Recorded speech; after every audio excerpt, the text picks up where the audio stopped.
I decided to add a subtitle to my original title, as you can see, Posthumanism Without Technology, or How the Media Made Us Post/Human. And let me start with a couple of quotes. So the first one is from Bernard Stiegler, from Techniques in Time. Do we not see in this original human that human nature consists only in its technicity, in its denaturalization? And the second one is from a volume called Technicity, edited by Louis Armand. What, if anything, is technical about originary technicity? So the talk has three parts and one short postscript. The first part is called Posthumanism as Discourse. In Posthumanism, a critical analysis, I started from the premise that in order to clarify the terminology, it would be crucial to distinguish between posthuman, posthumanism, and posthumanist. The posthuman, noun and adjective, I would argue is best thought of as a figure and has been recently analysed with all its dangers and potentials by Rosie Braidotti. That's the book title. The book cover, sorry. Posthumanism, together with its adjective and noun posthumanist, on the other hand, I would insist, first of all, refers to a discourse. This was and remains my starting point for my take on posthumanism, and I'm going to give you the quote from my 2013 English edition of my book. A discourse is, in fact, the entirety of the statements and practices that relate to an object, which, in this case, would be the posthuman, posthumanity, and posthumanization, and so on. Objects which are constituted discursively. Whether this discourse is describing reality or not, and whether it does so realistically, is of course of great importance, but it is not the only aspect. Since a discourse can weave itself around a real or fictive discursive object over a long period of time by insisting, repeating, and emphasizing information, this object might eventually become the center of cultural politics, fascination, and power within people's imagination, and in a sense, ends up constructing its own reality. On the other hand, a discourse usually describes something that actually exists, but which only now can be described discursively for the first time, so to speak. Whether the posthuman actually exists, or whether it only lives in the imagination of some cultural critics, popular scientists, prophets of technological change, or marketing managers, becomes more or less irrelevant as soon as a broad public opinion starts embracing it as plausible and believes that something like the posthuman either already exists, that it might be in the process of emerging, or that it might have become somehow inevitable. In a similar move, all the statements about posthumanist practices, whether positive or negative, contribute in some form to the emergence and existence of the posthuman and posthumanity. Within this discourse, a number of positionings, approaches, and philosophical moves can be distinguished in turn. These might be said to constitute a portfolio of posthumanisms. Most of these would start with the by now rather banal opening gambit, namely a return to Kant's fourth question as the foundation of philosophical anthropology. What is man? Or, translated into its more contemporary version, what does it mean to be human? And then what usually follows is an analysis of the current situation, which requires a new answer to this question, and which then determines the project or program of that particular posthumanist agenda. So, for example, whether one starts with the question, what does it mean to be human under the conditions of new digital and social media, or new technologies like AI, nano, info, cogno, bio, and so on? Or what does it mean to be human in our current accelerated phase of globalization, whether that be financial, geographic, cultural, social, ecological, political globalization, and so on? Or what does it mean to be human in the face of various current extinction threats, or indeed post-secularism, or the post-Western condition, and so on? Each time these analytical starting points and stances, with their respective political and or ethical and its aesthetic programs, even though they may of course intersect or indeed contradict each other, translate discursively into an agenda, project, or program with solutions. In general, however, what they all seem to share is one aspect that not so long ago would have been referred to as technological determinism or simply futurism. It is worth bearing in mind that neither technological determinism nor futurism had a particularly good press in the second half of the 20th century. Today, however, both seem to have become an integral part of post-humanist discourse.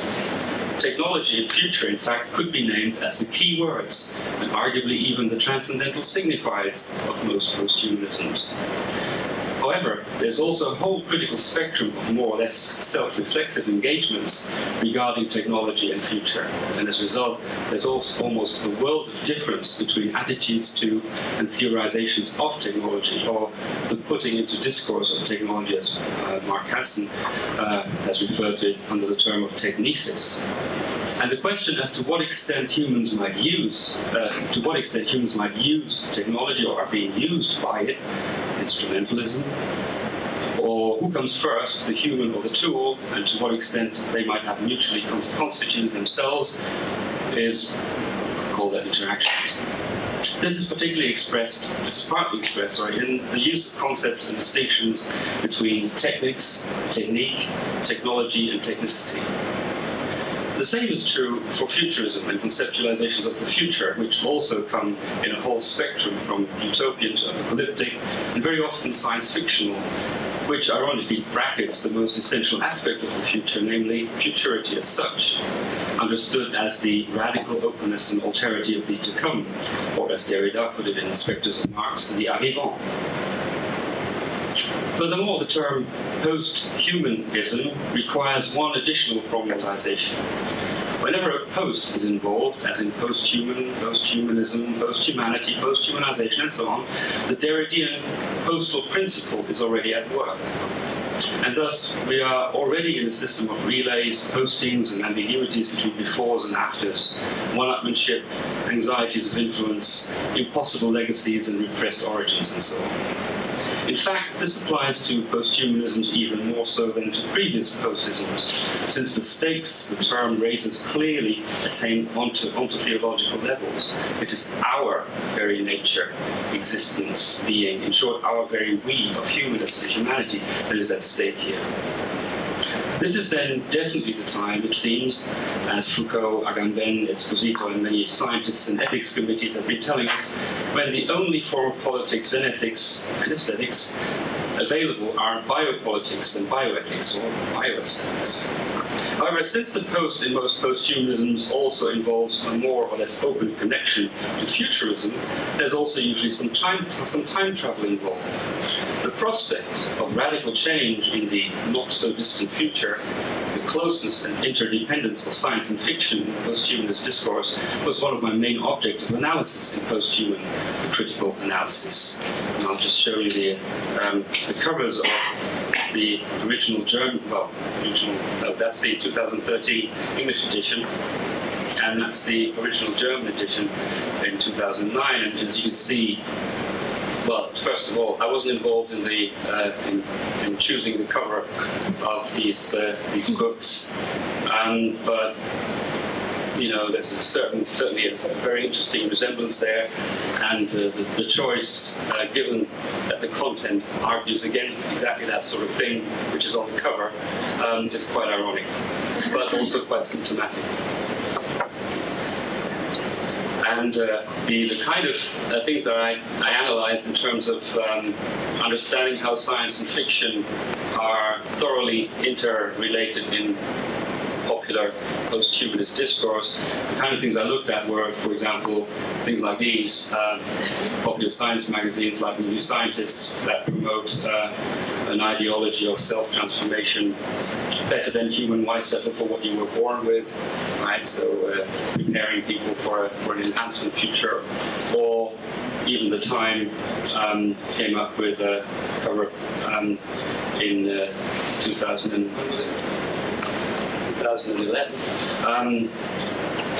2045, the year man becomes immortal, where it discusses, you know, and therefore sort of partly legitimates ideas about imminent immortality.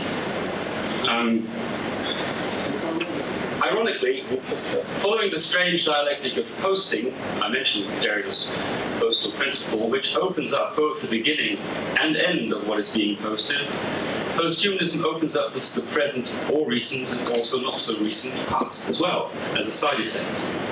Not only are the beginnings and endings of humanism and the human increasingly blurred, but one could also say that the acceleration of technological medial change, with its outbidding of futurist scenarios in both theory, science, and media culture, now threatens to annihilate, at the same time, both futurity and historicity. The ubiquitous use of two adverbial phrases testifies to this, namely the always alreadys and the never quite yets. As strategically useful and necessary as the critical stances behind the always already, for example, we have always already been technological, and the never quite yet, for example, we have never been human yet, might be, they come at a certain price of more or less deliberate ideological opacity, I think. In the context of post-humanism, for example, they threaten, as Claire Cohn has recently pointed out, the very possibility of an acting historical human subject, when it is historically, geopolitically, and ecologically most needed. And this is from the introduction to her book, Extinction. Rather than celebrating or affirming a post-human world where man no longer deludes himself with regard to his primacy or distinction, and rather than asserting the joyous truth of ecology where life is finally understood as one vast, self-furthering, interconnected organic whole, we should perhaps take note of the violent distinction of the human. For some time now, humans have been proclaiming their capacity to render themselves figurally extinct. But those claims for man's specialness, for the distinction of reason, for human exceptionalism, have given way to claims for unity, mindfulness, the global brain, and general ecology. Alongside the actual threat humans pose in terms of contributing to an envisaged sixth wave of extinction, we are witnessing a virtual or imagined extinction. Coldbrook accordingly sees popular posthumanism as a reaction formation, a delusion manifested in extinction or species angst. And this is the follow-up quote from the same text. But this sense of human absence is not only delusional, it is symptomatic and psychotic. Nowhere is the symptom of reaction formation more evident than in the discourse of post-humanism. Precisely when man ought to be a formidable presence, is precisely when we should be confronting the fact that the human species is exceptional in its distinguishing power, we affirm that there is one single interconnected, life-affirming ecological totality. The more numerous and intense the extinction threats appear to be, the more shrill becomes the cry that we have now become benevolently post-human. As the imminence of extinction looms large, we shift into a myopic immanence, declaring that there is no life or world other than the one we know and give to ourselves. To recontextualize this for our purposes, one could therefore say that futurism and technological determinism tend to downplay historical human agency as weak, distributed, or complex at a time when agency seems to be more urgent than ever. What is one therefore to do under these presumably post-human or at least post-humanist conditions? One question that arises out of this is there a different way? Is there a different way of being post-humanist? Or in short, how to be a critical post-humanist? And that's the second part, critical post-humanism or post-humanism without technology. One could start to balance things out by attempting to unthink the nexus that seems to inform most post-humanisms, namely the essential link and essentially modern or even modernist link between technology and future. And indeed, one could start by distinguishing within post-humanist discourse between post-humanisms with and post-humanisms without technology. The post-humanisms with technology tend to be futuristic. The ones without tend to be originary or anamnetic, which means they are trying to recover, problematize, and rewrite origins, mainly origins of the human and origins of technology. And in the process, attempts to open up the possibilities of other futures, or futures of the other, or the Aviv, as I said before. This is not unrelated to the entire discussion about modernity and postmodern, and what Lyotard proposed in rewriting modernity would equally apply to rewriting humanism or even rewriting humanity. And I quote from his book, The Inhuman, and the essay called Rewriting Modernity. Postmodernity is not a new age, but the rewriting of some of the features claimed by modernity. And first of all, modernity's claim to ground its legitimacy on the project of liberating humanity as a whole through science and technology. But that rewriting has been at work for a long time in modernity itself. In this vein of rewriting, Ivan Kalus and I attempted in what we called a thought experiment, namely to think a posthumanism without technology, if that were possible. That a posthumanism without technology would, of course, not only involve the most obvious modern technologies, but techniques and techne in the Heideggerian poetic sense in general. And this would, in the end, lead to the total divestiture of the human. I'm afraid this is another long quote from our essay on posthumanism without technology. For a posthumanism without technology, if it is to be rigorous, must envisage not only a posthumanism without instrumentum, and hence a toolless, machineless, and ultimately unmediated condition, itself unthinkable, that would render talk of cyborg synthetic ecstasy, downloaded consciousness, or the prosthetic aesthetic utterly meaningless, but concurrently a posthumanism without poiesis, and hence a negation of everything inherent to the potential of the human.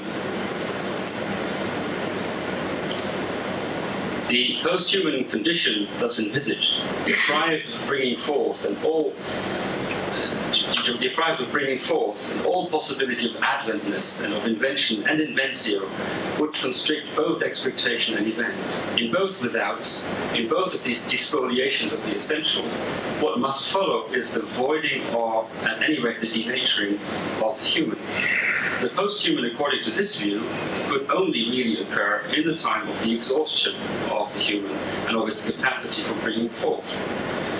Independently of whether the object of bringing forth be truth, poetry, instrumentum, or idea, such a post-humanism without technology would be the most devastating experience of divestiture.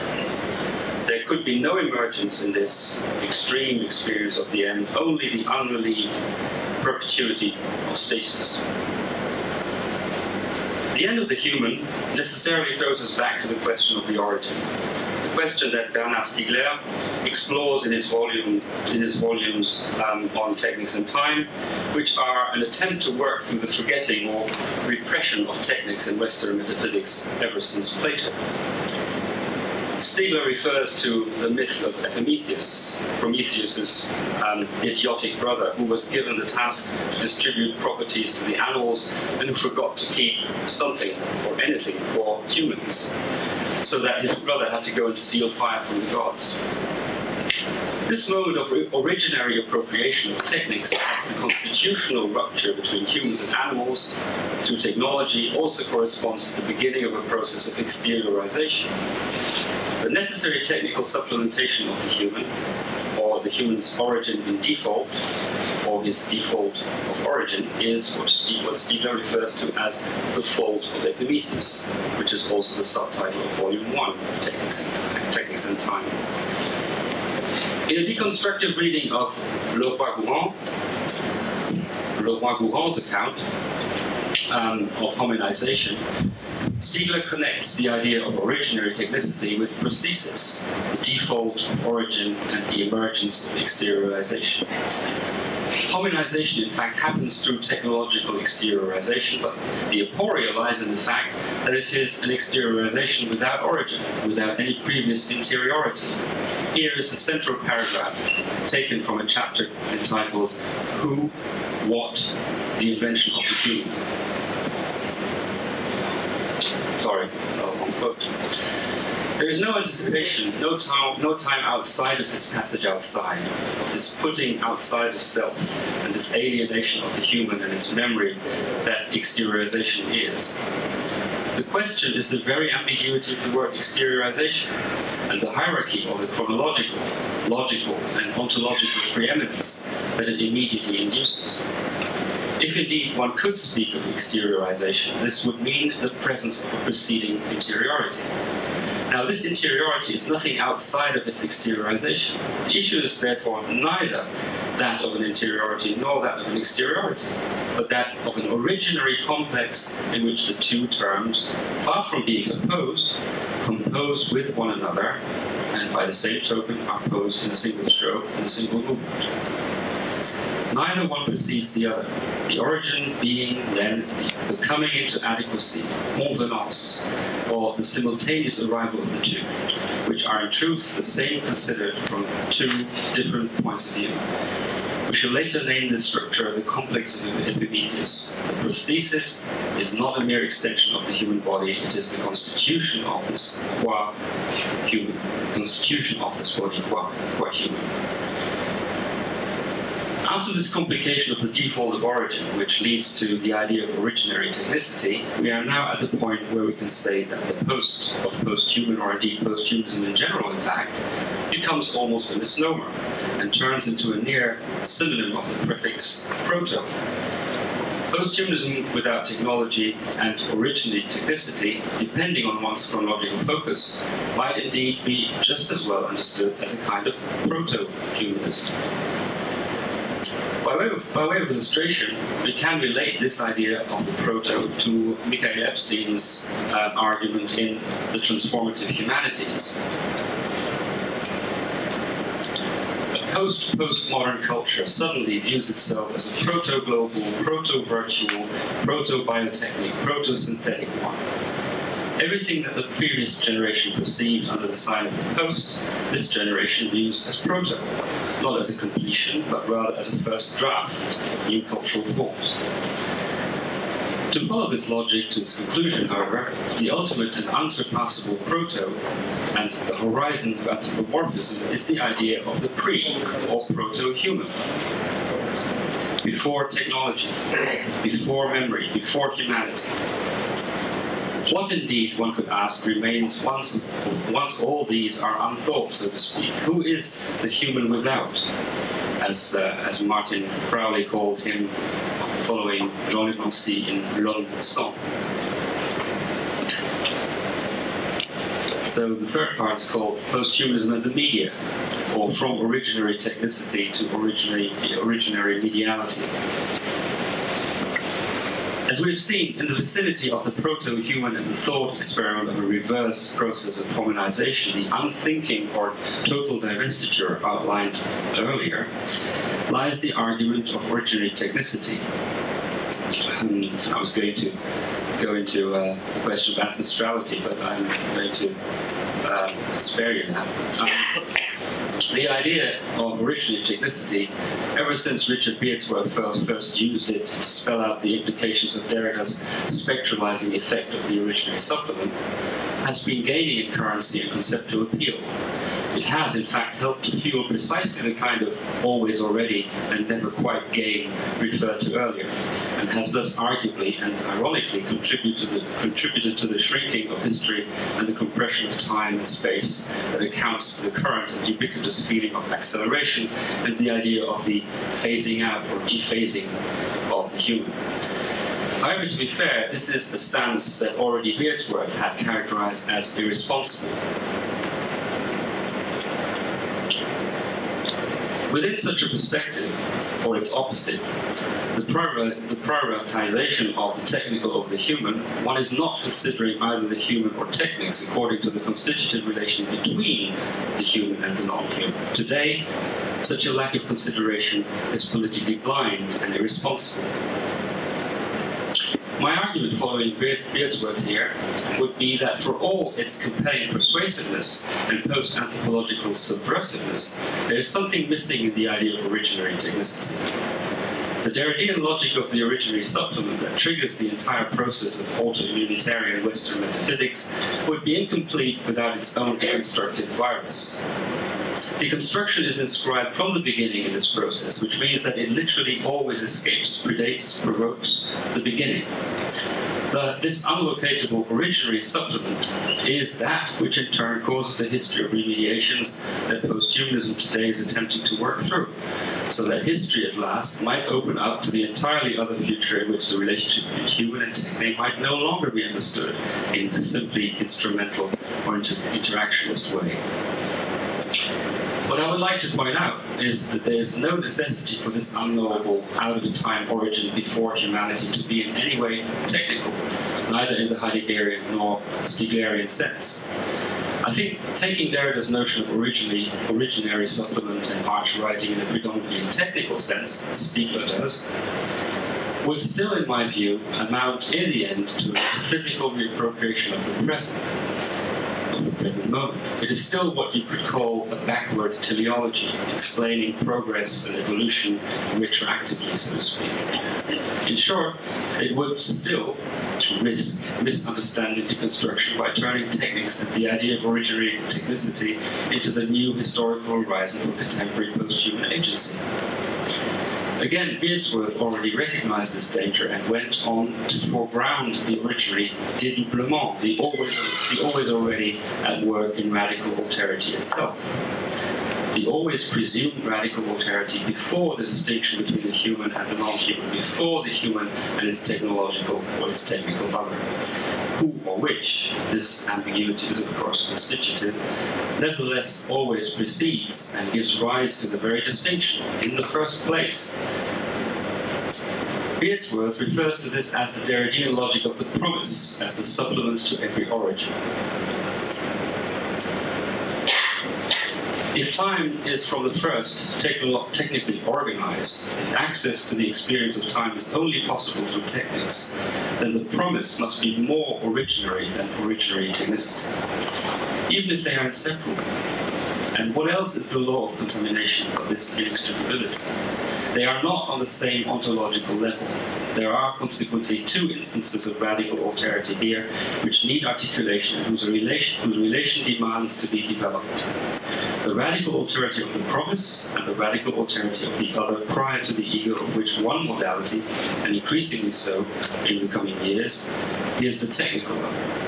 While inseparable, both these instances cannot be originary without making the concept originary nonsensical. What we have here is an early deconstruction of originarity, even before the idea of originary technicity became so central to posthumanism. But precisely this, from a critical posthumanist point of view, forms an opportunity to think the originary differently, by envisaging another origin, namely as relation or mediation between human and non-human others, whether technical or not. This would, first of all, prompt a return to earlier philosophies of relation and mediation, as Pierre-Jean Lebarrière, in line with a long list and a whole scholastic tradition of philosophers before him, writes in Le discourse de l'altérité, and I translate, in the beginning is the relation. Lebarrière, one of the forgotten French thinkers who so far have lost out on the French theory translation game, was Derrida's main interlocutor in an exchange about the notions of alterity and alteration in 1984, published in Altérité, 1986, and translated in 2004. Its main topic was the articulation of a number of important distinctions: the other and the others, difference and difference with an A, alterity and alteration, the other as other and as relation, the logic of the break or interruption, and the logic of mediation. In Lebarrière's work, the logic of alteration or mediation involves the idea of being towards, of irreducible movement and transit, whereas the logic of interruption is underpinned by ontological self-identity, which leads to two very different and equally problematic attitudes towards alterity, whether human or non-human. He recognizes this in the closing discussion in which Derrida and Lebarrière almost come to an agreement in concluding ultimately that difference with an A is nothing but a relation. Derrida said earlier that there was, on the one hand, the logic of mediation, always situated inside an explanation of homogeneous, which in the end never leaves the economy of the same behind. And on the other hand, the logic of interruption, which alone would enable one to account for the other as other. As far as I'm concerned, I try to link them and to understand mediation as perpetually originating in itself, at the center of itself, and a signifying interruption by which alone it is a production of meaning. What I would like to stress here is that one could use Le Barrière's starting point to reread the idea of originary technicity, not so much, or at least not exclusively, along the lines of a logic of interruption, or that is to say, of failed or impossible self-identity, but following a logic of mediation, or as what I'd like to call, originary mediality. I would like to think of this foregrounding of the logic of mediation or remediation as a kind of supplement or a remedial term, more originary even than what Mark Hansen refers to as the medial term in his entry in the Routledge Companion to Literature and Science on media studies. It is precisely because media contaminates thinking at the same time as it makes thinking possible that we can affirm that media determines our situation. By giving the empirical technical infrastructure for thought, by specifying a certain technical materiality for the possibility of thinking, media remains an ineliminable, if unthematizable aspect of the experience that gives rise to thought. To remediate and remedy the danger of a return in this passage to an opposition between thinking and its technical media channel or expression, I would argue from a paleontological point of view, similar to La Barrière above, that it was a medium, which in itself is not a thing but a process, a becoming or mediation that made us human, and which in the 21st century seems now set to make us somehow post-human, so the story goes at least. Hominization in this way would in fact coincide with the history of its remediations. In Bolter and Grusen's sense, as they explain in a chapter of their book, Remediation, the double logic of remediation, with reference to new media and a focus on the contemporary, of course, we will argue that these new media are doing exactly what their predecessors have done, presenting themselves as refashioned and improved versions of other media. Digital visual media can best be understood through the ways in which they honor, rival, and revise linear perspective painting, photography, film, television, and print. No medium today, and certainly no single media event, seems to do its cultural work in isolation from other media, any more than it works in isolation from other social and economic forces. What is new about new media comes from the particular ways in which they refashion older media and the ways in which older media refashion themselves to answer the challenges of new media. Taking into account the logic of remediation, Stiegler's account of technicity would thus have to be substituted with an equally far-reaching history of human and non-human mediality, with a special emphasis on human and non-human agency as alteration, mediation, or transformation. Stiegler hints at this when he speaks of the already there of epiphylogenesis in a passage where he returns to the idea of the invention of the human, and he uses the phrase invention of the human in its double genitive. The paradox of exteriorization led us to say that the human and the tool invent each other, that there is something like a technical mutants.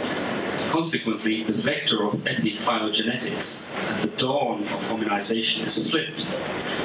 Epiphylogenesis, a recapitulating dynamic and morphogenetic accumulation of individual experience, designates the appearance of a new relation between the organism and its environment, which is also a new state of matter. If the individual is organic, organized matter, then its relation to its environment, to matter in general, organic or inorganic, when it is a question of who, is mediated by the organized but inorganic matter of the organon, the tool with its instructive role, its role qua instrument, the what. And it is in this sense that the what invents the who, just as much as it is invented by it. I would like to underline the word mediated in this passage, of course. Here, Stiegler himself presupposes that one could call an originary process of mediation, before even the emergence of any originary technicity, a process of mediation before any who and what can be distinguished, but which is at the same time originarily constituting the rupture between any who and what. And this is also what Tracy Colony seems to be claiming in an article in Research in Phenomenology. According to Stiegler, the difference between the general time of life and the specific temporality that defines the human as such is to be understood as a rupture. This passage from the non-human to the human is understood as the moment life first becomes mediated through an external technological inscription, via which time first becomes temporalized. Again, even in this commentary on Stiegler, the word mediated appears almost inevitably. It is this originary mediation, which in fact is probably nothing but another synonym for Derridean difference with an A, that I'm interested in. In order to bring this aspect into more focus, it is important not to forget or repress the distinction between techniques and medium, which today seems to have been almost but erased. The intensive technicity of contemporary media tends to hide the originary mediality of things technical. Techniques, technologies, and techno-media would again have to be understood as expressions of irreducible and originary processes of mediation, or alterations between other and self. To reread the history of metaphysics as a repression of techniques would thus only address half the problem, if it didn't also tackle its underlying forms of mediality, of which orality, literacy, and digitality would only be the most obvious and substantial stages, or dispositif. Indeed, what the logic of alteration or mediation addresses is the underlying teleology of any history of techniques and humanization. Technicity necessarily reconstructs the past from the present point of view of a global media technological society, in the sense that its underlying desire is to find out how we became the high-tech species we are today. Originary mediality, on the other hand, stays originary in this respect.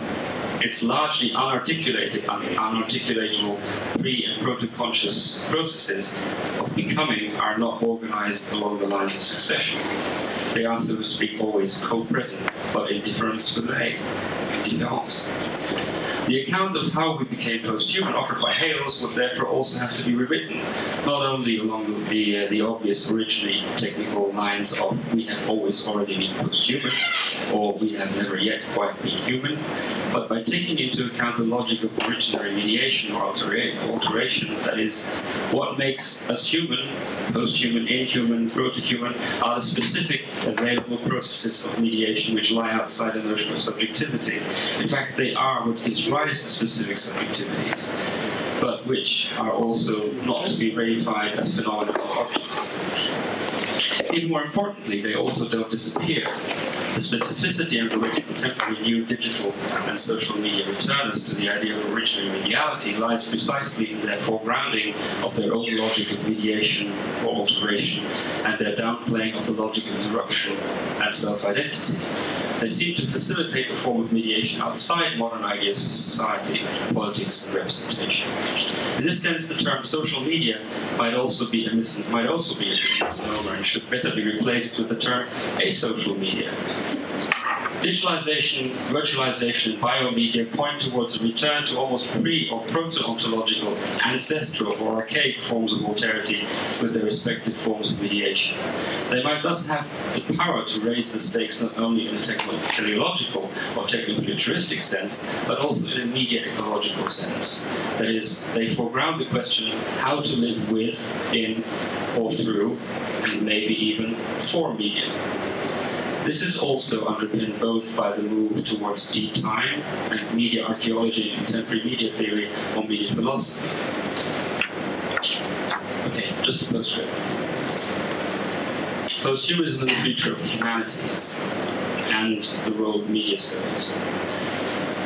In this move towards deep time and media archaeology also lie, to my mind, the main institutional implications and challenges for the humanities, or the humanities to come, or the post-humanities, if you prefer, if indeed the humanities have a future as an institution.